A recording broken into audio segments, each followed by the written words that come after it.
So We're not talking about all firsts, right here, Dave? Not all first. My mother is gonna see this, Dave. professional. I was in high school. I did not have a record out.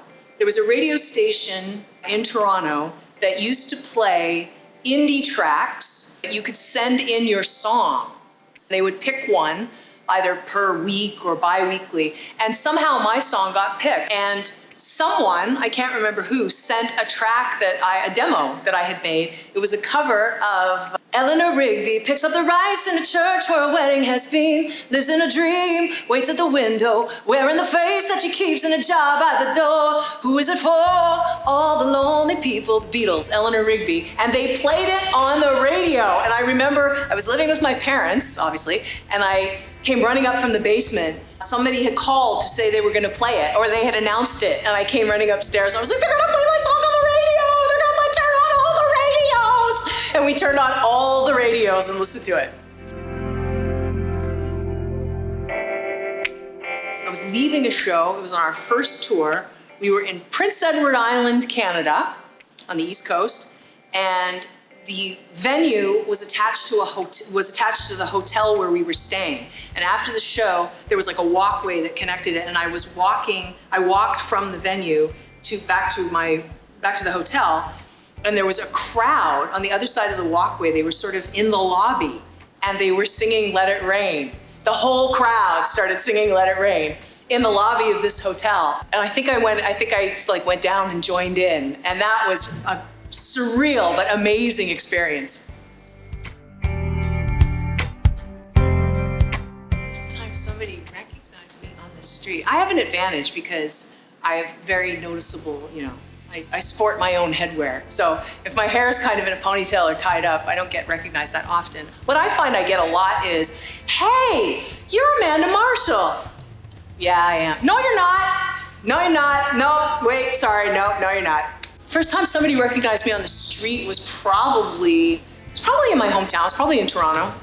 And I was probably doing something mundane. I was probably at like the drugstore or something. First time I went to Europe, I was on a press tour, but nobody warned me about the jet lag. When jet lag hits you, it really hits you. And no one told me the trick, which if you're watching at home, is as soon as you get there, that's where you are. That's how you beat jet lag. When you get off the plane, whatever time zone you're in, that's the time zone you're in. So nobody told me that. So I went to the hotel and went to sleep. We were in London, and I woke up. It was maybe 2 o'clock in the morning. I was fresh as a daisy, ready to start my day. I got a big, bangers and mash breakfast, and I walked out and just started walking the streets of London by myself at 2 o'clock in the morning because I was so jet lagged. And then I had to do this press tour where I was like falling asleep and, drinking coffee, trying to stay awake.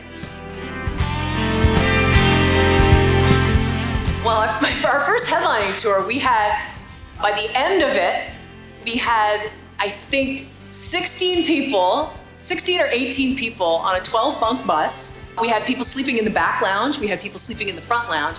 And the reason for that, beyond the fact that we were cheap, was the fact that we were having so much fun, and the crew and the band were all on one bus, and nobody really wanted to be on another bus. So we were like, well, nobody wants another bus. We won't get another bus. So everybody just bunked in together. So we had people sleeping everywhere.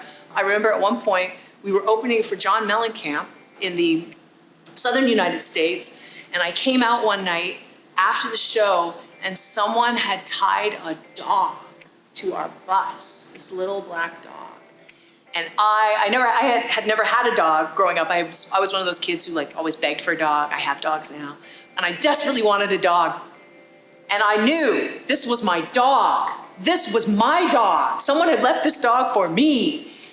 And our tour manager had to talk me out of it. This poor dog needed veterinary care. We couldn't wait, we couldn't stay.